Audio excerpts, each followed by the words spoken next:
الحمد للہ رب العالمین والصلاة والسلام علی سید الانبیاء والمرسلین اما بعد فاعوذ باللہ من الشیطان الرجیم بسم اللہ الرحمن الرحیم الصلاة والسلام علیک یا رسول اللہ الصلاة والسلام علیک یا حبیب اللہ الصلاة والسلام علیک یا نبی اللہ وعلی آلک و اصحابک یا نور اللہ۔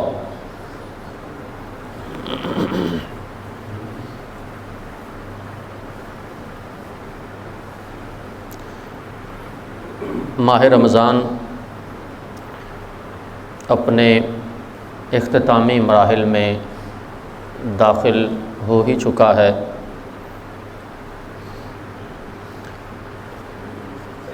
بقیہ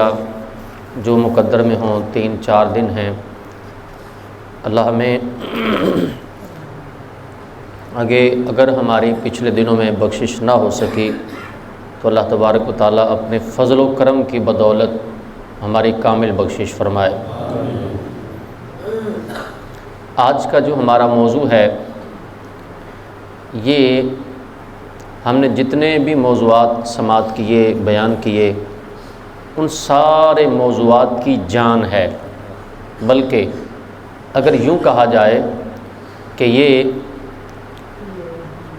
دین و ایمان اور قرآن کی جان ہے تو بے جا نہ ہوگا۔ اس لیے بہت توجہ سے سماعت فرمائیے، یہ ہمارے دین کا نچوڑ ہے، ہمارے دین کا ثمرہ ہے۔ چنانچہ پارہ نمبر 9 سورہ انفال کی آیت نمبر 24 میں ارشاد فرمایا جاتا ہے، یا ایھا الذین آمنوا استجیبوا للہ وللرسول اذا دعاکم لما یحییکم واعلموا ان اللہ یحول بین المرء وقلبہ وانہ الیہ تحشرون۔ اے ایمان والو، اللہ اور اس کے رسول کی بارگاہ میں حاضر ہو جاؤ جب وہ تمہیں اس چیز کے لیے بلائیں جو تمہیں زندگی دیتی ہے، اور جان لو کہ اللہ کا حکم آدمی اور اس کے دل کے درمیان حائل ہو جاتا ہے، اور یہ کہ اسی کی طرف تمہیں اٹھایا جائے گا۔ اس آیت مبارکہ میں اللہ تبارک و تعالیٰ نے اپنے بندوں کو یہ حکم فرمایا کہ جب اللہ اور اس کا رسول تمہیں بلائیں تو فوراً حاضر ہو جاؤ۔ یہاں اگر آپ آیت کا اسلوب اور آیت کا انداز دیکھیں تو پہلی بات اس میں یہ ارشاد فرمائی جا رہی ہے کہ جہاں بھی ہو، حتیٰ کہ اگر تم نماز بھی ادا کر رہے ہوں تو بھی اللہ اور اس کا رسول بلائیں تو فوراً آ جاؤ،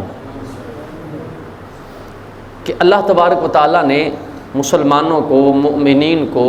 کلمہ پڑھنے والوں کو، حضور کے غلاموں کو، اپنے بندوں کو اس بات کا پابند فرمایا کہ جب اللہ اور اس کا رسول بلائیں تو فوراً آنا ہے۔ یہاں ایک دوسری جو اہم ترین بات ہے وہ یہ ہے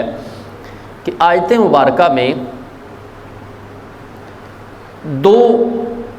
ہستیوں کا ذکر ہے، استجیبوا للہ وللرسول، کہ جب تمہیں اللہ اور اس کا رسول بلائے، استجیبوا للہ وللرسول، اللہ بلائے اور اس کا رسول بلائے۔ 2 ہستیوں کا ذکر ہے، 2 ذاتوں کا ذکر ہے، اللہ کا ذکر ہے، ساتھ اس کے رسول کا ذکر ہے۔ تو جب 2 ہستیوں کا ذکر ہے تو تقاضا یہ تھا، ہونا یہ چاہیے تھا کہ اذا دعاکم، کہ جب وہ تمہیں بلائیں، تو یہاں بھی لفظ ایسا ہونا چاہیے تھا کہ جس کے اندر 2 کا معنی ہو۔ عربی گرامر میں دعا ایک کے لیے کہا جاتا ہے، 2 کے لیے نہیں کہا جاتا۔ یہاں پر ہونا یہ چاہیے تھا کہ اذا دعاکم کی جگہ تثنیہ کا صیغہ استعمال کیا جاتا، اور یوں کہا جاتا کہ جب وہ دونوں بلائیں تو حاضر ہو جاؤ۔ لیکن یہاں یہ فرمایا جا رہا ہے اذا دعاکم، جب وہ بلائے، لفظی ترجمہ کے اعتبار سے، تو پیچھے دو ذاتوں کا ذکر ہے لیکن صیغہ ایک ہے بیان کیا گیا، اللہ اور اس کے رسول کا ذکر ہے لیکن بیان کیا کیا؟ جب وہ تمہیں بلائے۔ اس کا کیا مطلب؟ اصل یہی تو سمجھانا مقصود ہے کہ ظاہراً لکھنے میں دیکھنے میں دو ذاتوں کا ذکر ہے، لیکن حقیقت یہ ہے کہ مصطفیٰ کا بلانا اللہ ہی کا بلانا ہے۔ یہ بات سمجھانا مقصود ہے، اور یہ ایسی بات ہے جو قرآن پاک میں کئی جگہوں پر اللہ تبارک و تعالیٰ نے اس کو بیان کیا۔ کہیں یہ فرمایا میرے رسول کی اطاعت ہے وہ میری اطاعت ہے، کہیں ارشاد فرمایا جو میرے رسول کے ساتھ دشمنی وہ میرے ساتھ دشمنی ہے۔ آئیے میں اگر تمام آیات کا جو ہے وہ اگر ترجمہ ساتھ کروں یا ساتھ آیت نمبر بتاؤں یا پوری آیت پڑھتا جاؤں تو پھر بات شاید زیادہ مشکل ہو جائے گی۔ آپ حضرات توجہ فرمائیں کہ قرآن پاک میں کہاں کہاں اللہ تبارک و تعالیٰ نے کون کون سے جملے ارشاد فرمائے۔ چنانچہ آپ آیات سنتے جائیں، ایمان تازہ کرتے جائیں۔ ارشاد فرمایا جاتا ہے، اب ذرا آیات سننی ہے کہ جس جگہ پہ اللہ نے اپنا اور ساتھ اپنے محبوب کا ذکر کیا، یعنی بات کو مشروط ہی اپنے نبی کے ساتھ کیا ہے۔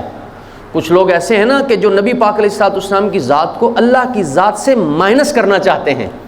اور انہیں بات پہ جگہ جگہ پہ یہ لگتا ہے کہ یہ شرک ہو گیا، یہ شرک ہو گیا، تم نے نبی کو اللہ کے ساتھ ملا دیا، رسول کو اللہ کے ساتھ ملا دیا، وغیرہ وغیرہ۔ یعنی طرح طرح کے وسوسے، طرح طرح کے شبہے، طرح طرح کی بیوقوفیاں لوگوں کے سامنے کرنے کی کوشش کرتے ہیں، اور وہ یہ باور کراتے ہیں کہ دیکھو جناب تم نے رسول کو اللہ کے برابر کر دیا، تم نے نبی کو اللہ کے برابر کر دیا، تم نے مصطفیٰ کریم علیہ الصلوۃ والسلام کی شان کو اتنا بڑھایا کہ تم نے ان کو رب کے برابر کر دیا۔ اب ذرا قرآن آیات سنیے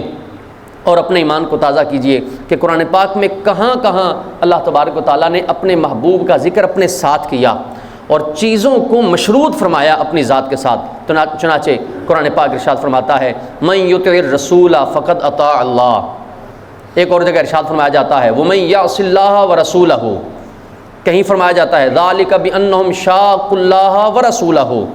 کسی جگہ ارشاد فرمایا جاتا ہے یا ایھا الذین آمنوا باللہ ورسولہ، کہیں فرمایا جاتا ہے انما جزاء الذین یحاربون اللہ ورسولہ، کہیں فرمایا جاتا ہے ومن یتول اللہ ورسولہ والذین آمنوا فإن حزب اللہ هم الغالبون، کہیں فرمایا جاتا ہے یا ایھا الذین آمنوا اطیعوا اللہ ورسولہ، کہیں فرمایا جاتا ہے یا ایھا الذین آمنوا استجیبوا للہ وللرسول، کہیں فرمایا جاتا ہے یا ایھا الذین آمنوا لا تخونوا اللہ والرسول، کہیں فرمایا جاتا ہے براءۃ من اللہ ورسولہ، کہیں فرمایا جاتا ہے ولا یحرمون ما حرم اللہ ورسولہ، کہیں فرمایا جاتا ہے ولو انہم رضوا ما آتاہم اللہ ورسولہ، کہیں فرمایا جاتا ہے واللہ ورسولہ حق ان یرضوہ ان کانوا مؤمنین، کہیں فرمایا جاتا ہے وما نقموا الا ان اغناہم اللہ ورسولہ من فضلہ، کہیں فرمایا جاتا ہے اذا نصحوا للہ ورسولہ، کہیں فرمایا گیا وَإِذَا دُعُوا إِلَى اللَّهِ وَرَسُولِهِ لِيَحْكُمَ بَيْنَهُمْ إِذَا فَرِيقٌ مِّنْهُمْ مُعْرِضُونَ، کہیں فرمایا گیا إِذَا قَضَى اللَّهُ وَرَسُولُهُ أَمْرًا، کہیں فرمایا گیا إِنَّ الَّذِينَ يُؤْذُونَ اللَّهَ وَرَسُولَهُ لَعَنَهُمُ اللَّهُ فِي الدُّنْيَا وَالْآخِرَةِ وَأَعَدَّ لَهُمْ عَذَابًا مُهِينًا، کہیں فرمایا گیا یا ایھا الذین آمنوا لا تقدموا بین یدی اللہ ورسولہ، کہیں ارشاد فرمایا گیا وَيَنْصُرُونَ اللَّهَ وَرَسُولَهُ۔ اب یہاں ان آیات کا اگر خلاصہ دیکھیں تو کہیں یہ فرمایا گیا اللہ اور اس کے رسول کی مدد کرتے ہیں، کہیں فرمایا گیا اللہ اور اس کے رسول سے آگے نہ بڑھو، کہیں فرمایا گیا وہ اللہ اور اس کے رسول سے دشمنی رکھتے ہیں، کہیں فرمایا گیا اللہ اور اس کا رسول راضی ہوتے ہیں، کہیں فرمایا اللہ اور اس کے رسول نے اپنے فضل سے ان کو غنی فرما دیا، کہیں فرمایا گیا کہ وہ خیر خواہ رہیں اللہ کے اور اس کے رسول کے، کہیں ارشاد فرمایا گیا کہ جب ان اللہ اور اس کے رسول کی طرف بلایا جاتا ہے، کہیں وہ ارشاد فرمایا گیا کہ یہ اللہ اور اس کے رسول کی طرف سے ان مشرکوں کی طرف اعلان براءت ہے، کہیں فرمایا گیا یحاربون اللہ ورسولہ، کہ وہ جو لوگ اللہ اور اس کے رسول سے لڑتے ہیں، مطلب کیا کہ جگہ جگہ پہ اللہ نے اپنے ساتھ اپنے محبوب کا ذکر کیا۔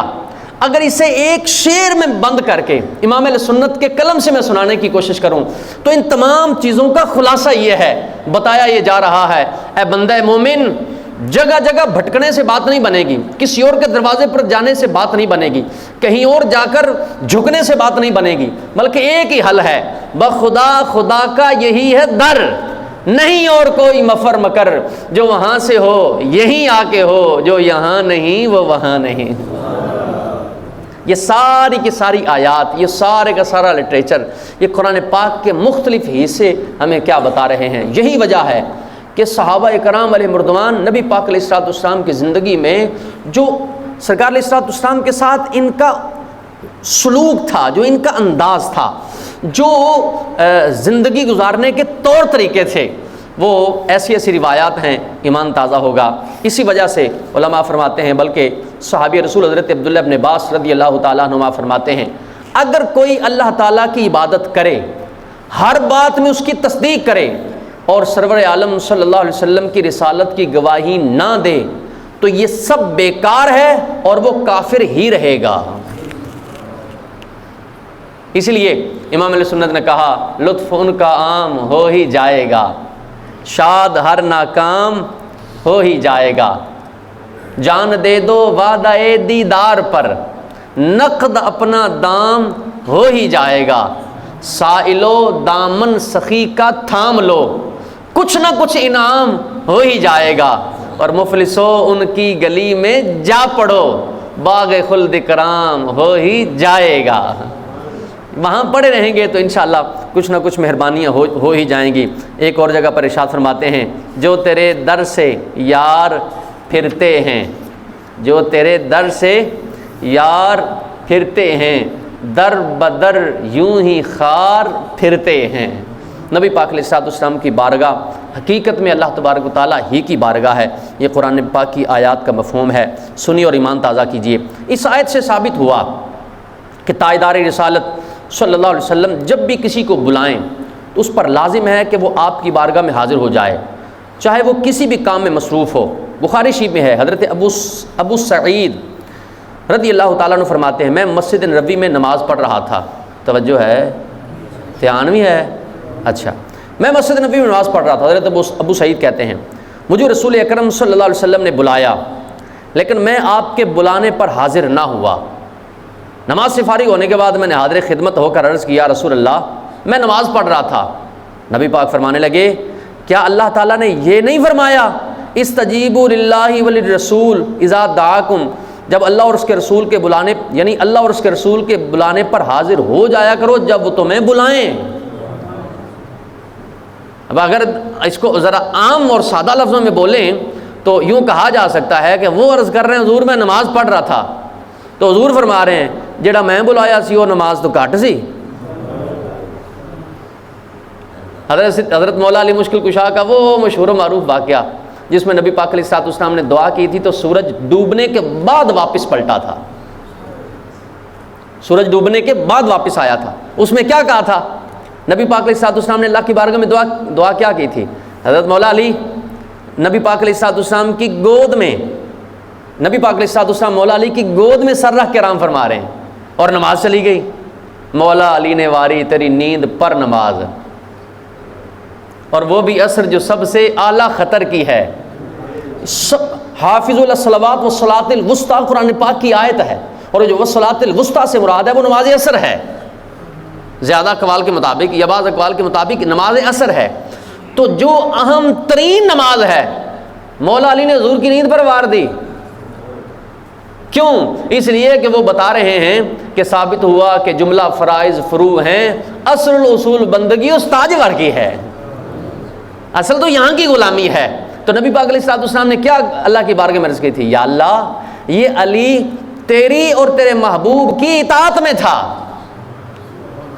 حضور تو آرام فرما رہے ہیں اور ادھر نماز ہے، تو کیا مطلب نکلا؟ اگر کسی وقت حضور کوئی اور حکم فرما دیں تو پھر حضور کا حکم ہی تمام کے تمام احکامات پر مقدم ہوتا ہے۔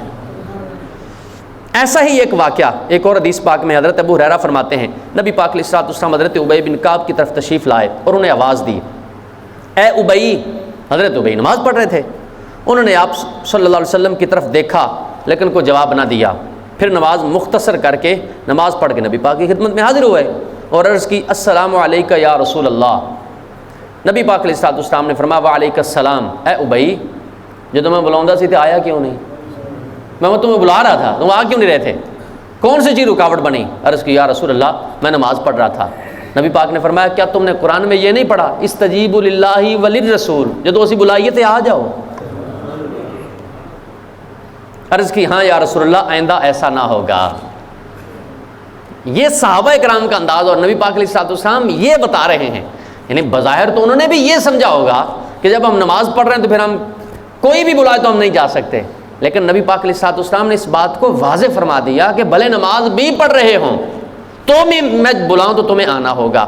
اس سے ہم لوگوں کو تھوڑا سا سمجھنے اور ہمیں توجہ کرنے کی ضرورت ہے کہ ہمیں جب نبی پاک علیہ الصلوۃ والسلام اپنے صحابہ کو نماز کے لیے بلائیں اور وہ نہ آئیں تو سرکار فرمائے کہ نہیں، تم نے جو قرآن پاک میں حکم پایا تھا تم نے اس کے مطابق عمل نہیں کیا، یعنی نماز چھوڑ کر بھی جدھر میں کہوں ادھر آنا ہے، جدھر میں کہوں ادھر آنا ہے، ٹھیک، یعنی میری فرما برداری کرنی ہے۔ تو اب مجھے بتائیے کہ جو عام حالات میں بھی نبی پاک علیہ الصلوۃ والسلام کے بلانے پر نہ آئے تو اس کی پھر کیا سزا ہوگی؟ وہ کیسے بھگتے گا؟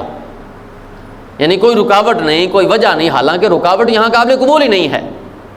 یہی تو یہ آیت مبارکہ بتا رہی ہے کہ نبی پاک علیہ الصلوۃ والسلام کی ہمیشہ فرما برداری کرنی ہے۔ کچھ مزید روایات سماعت فرمائی۔ حضرت سہل بن سعدی رضی اللہ تعالیٰ عنہ فرماتے ہیں ایک مرتبہ نبی پاک قبیلہ بنی عمر بن عوف میں کسی مسئلہ پر صلح کروانے تشریف لے گئے، اتنے میں نماز کا وقت ہو گیا۔ مؤذن نے حضرت ابوبکر صدیق رضی اللہ تعالیٰ عنہ کی خدمت میں عرض کی کہ آپ نماز پڑھا دیں گے تاکہ میں اقامت کہوں؟ انہوں نے کہا ہاں۔ چنانچہ صدیق اکبر نے لوگوں کو نماز پڑھانا شروع کر دی۔ دوران نماز نبی پاک بھی تشریف لے آئے اور صفوں سے گزرتے ہوئے صف اول میں جا کر کھڑے ہو گئے۔ لوگوں نے حضرت ابوبکر کو متوجہ کرنے کے لیے اپنے ہاتھ پر ہاتھ مارے، لیکن حضرت ابوبکر نماز میں کسی اور جانب التفات نہیں فرمایا کرتے تھے۔ جب ہاتھ مارنے کی آواز زیادہ ہو گئی تو حضرت ابوبکر متوجہ ہوئے تو دیکھا کہ بھائی حضور آ گئے، نبی پاک علیہ الصلوۃ والسلام تشریف لے آئے ہیں۔ انہوں نے اپنی جگہ سے پیچھے ہٹنے کا ارادہ کیا نماز کے اندر، لیکن نبی پاک علیہ الصلوۃ والسلام نے فرمایا اپنی جگہ کھڑے رہو۔ حضرت ابوبکر دونوں ہاتھ اٹھا کر خدا کا شکر ادا کیا کہ رسول اللہ نے انہیں امامت کا حکم دیا۔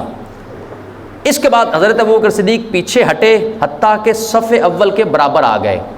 اور نبی پاک علیہ الصلوۃ والسلام نے آگے بڑھ کر امامت کرائی۔ نماز سے فارغ ہونے کے بعد نبی پاک نے فرمایا اے ابوبکر جب میں نے حکم دیا تھا تو تم مصلی پر کیوں نہیں ٹھہرے رہے؟ حضرت ابوبکر عرض کرتے ہیں یا رسول اللہ ابو قحافہ کے بیٹے کی ہمت نہیں کہ وہ حضور سے آگے ہو کر نماز پڑھا سکے۔ اب دیکھیں ہٹنا، آگے ہونا، نبی پاک علیہ الصلوۃ والسلام کا فرمانا، یہ سارے کام ہو رہے ہیں، نماز پھر بھی جاری ہے، نماز پھر بھی چل رہی ہے۔ اسی طریقے سے نبی پاک علیہ الصلوۃ والسلام کے خادم اور حضور کے صحابی حضرت انس بن مالک رضی اللہ تعالیٰ عنہ، آپ یہ بات بڑی شاندار ہے، آپ کو چس دے گی اگر آپ اس کا لطف اگر آپ لینا چاہیں۔ فرماتے ہیں کہ نبی پاک علیہ الصلوۃ والسلام کے مرض الوصال میں، یعنی جس مرض میں آپ نے دنیا سے وصال فرمایا، حضرت ابوبکر لوگوں کو نماز پڑھاتے تھے۔ چنانچہ پیر کے روز لوگ صفیں بنائے نماز ادا کر رہے تھے کہ اتنے میں نبی پاک علیہ الصلوۃ والسلام نے حجرہ مبارک کا پردہ اٹھایا۔ جو مدینہ شریف مکہ شریف گئے ہیں انہیں پتہ ہے کہ آپ ریاض الجنہ جائیں تو باقی جو مسجد ہے وہ رائٹ سائڈ پہ ہے، نبی پاک علیہ الصلوۃ والسلام کا حجرہ اس سائڈ پہ ہے۔ اگر ہم اس طرف منہ کریں، میں مثال دے رہا ہوں، یعنی اگر یہ قبلہ ہو تو نبی پاک کا حجرہ ادھر ہے، ٹھیک، اور اس طرف مسجد ہے، ادھر ریاض الجنہ ہے اور جو ممبر وغیرہ رکھا ہوا ہے جہاں نبی پاک کھڑے ہو کے نماز پڑھاتے تھے۔ اب آپ دیکھیں اس طرف حجرہ ہے اور ادھر صفیں بنی ہوئی ہیں۔ سرکار علیہ الصلوۃ والسلام نے اپنے حجرے سے کپڑا ہٹا کے دیکھا، چونکہ باہر تشریف لانا نہیں ہو رہا تھا، کچھ نمازیں حضرت ابوبکر صدیق ہی پڑھا رہے تھے، حضور کی زندگی میں پڑھا رہے تھے، تو آپ متعین تو کر چکے اپنے بعد کہ وہ تیری ڈیوٹی ہے میرے بعد۔ تو اب آپ نے دیکھا پردہ ہٹا کے، حضرت انس فرماتے ہیں نبی پاک علیہ الصلوۃ والسلام نے حجرہ مبارک کا پردہ اٹھایا اور کھڑے کھڑے ہمیں دیکھنے لگے۔